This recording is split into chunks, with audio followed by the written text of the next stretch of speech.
Salut Christian, ça va bien? Salut Marc, ça va très bien toi? Pas De quoi on pire. parle aujourd'hui? Aujourd'hui, on va parler du charte de compte. Ouais. Alors, qu'est-ce qui fait un bon charte de compte? OK, une bonne charte de compte, ça va être une charte de compte qui est assez détaillée, mais pas trop, qui respecte un peu les règles de l'art. Il n'y a pas de règles écrites, mais tu sais, c'est un peu par expérience. Dans le fond, au fil des temps, on a comme abordé une numérotation que tous les comptables sont capables de se retrouver. Fait que quand toi, tu fais un peu différent, ben là, ton comptable est tout perdu, puis il y a de la misère à se retrouver un peu. Donc, au niveau de la nomenclature, de comment tu nommes les affaires, c'est important de garder un certain standard d'industrie. C'est vraiment du cas par cas, une charte de compte, là. Ce qu'on va toujours retrouver, en général, c'est une numérotation qui est à peu près identique. Donc, tu peux avoir 4, 5, 6 chiffres dans tes comptes. Tu pourrais avoir moins que ça, plus que ça, peu importe, c'est pas bien grave. Tu sais, en général, on va avoir entre 4 et 6 chiffres. C'est pas mal raisonnable. Des préfixes. Puis on va avoir des suffixes qui vont être d'autres chiffres ou qui vont être des codes de projet, par exemple. Quand tu fais de la comptabilité par activité, que tu vas vouloir déterminer différentes dimensions. Fait que, par exemple, je peux avoir en ligne mes revenus, puis en colonne, est-ce que c'est des revenus, je ne sais pas, du projet A, projet B, projet C? Bien ça peut venir en suffixe, ça peut venir dans des dimensions. Chaque système comptable est un peu différent et on peut aider avec ça, comme comptable, là, à vous aider à partir du bon pied.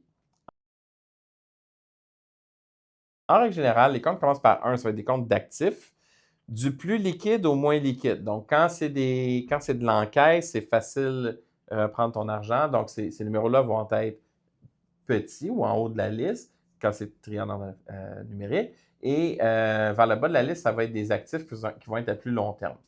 Au niveau des passifs, on commence souvent avec les comptes qui commencent par 2 et de 2,000, un passif à très court terme, comme une marge de crédit, par exemple, et de 2,999, un passif à plus long terme, qui va être comme soit une dette à long terme, quelque chose du genre.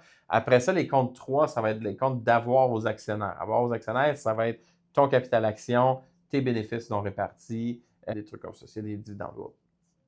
Après ça, tes comptes de type au niveau 4, 5, 6, 7, 8, 9, tous ces comptes-là, là, il y a un petit peu moins de nomenclature. Souvent, les 4, on va voir c'est des revenus.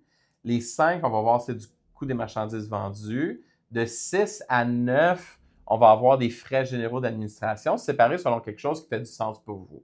L'important, c'est pas tant les numéros, mais ben, les numéros, mais c'est de garder un peu de place aussi entre des comptes. Fait que si tu fais ton compte de banque, puis tu mets ton autre compte, mettons, compte à recevoir, compte client, qui est juste à côté dessus en numérotation, ben la journée que tu auras un compte épargne, tu vas être obligé de le mettre en bas. Fait que là, quand tu sors ta liste, c'est pas propre, c'est pas bien organisé. On aime mieux que ça suive tout par type de compte. Hmm. Alors, aussi, à la fin du mois, comment tu ferais ton analyse d'abord? Ben, ton analyse financière, quand tu as beaucoup, beaucoup de comptes, mettons, c'est vrai que ça va être un peu plus compliqué parce que, tu sais, veux pas, s'il y a trop d'informations, on se noie dedans un peu, là. Fait qu'il faut qu'on soit capable de regrouper l'information ensemble qui est pertinente. Si on a une quantité phénoménale de comptes, ben, tu vas avoir comme une dépense par compte. Ça fait comme pas beaucoup de sens. Tant qu'à ça, donne ta pile de factures à quelqu'un, puis dis-lui, voici mes états financiers, puis amuse-toi, là. Mais tu sais, la réalité, c'est qu'on doit faire des analyses qui sont brèves, qui sont parlantes, pour que le client puisse comprendre. Puis ça vient par une belle charte de compte bien préparée. Super, merci beaucoup. Merci, Marc.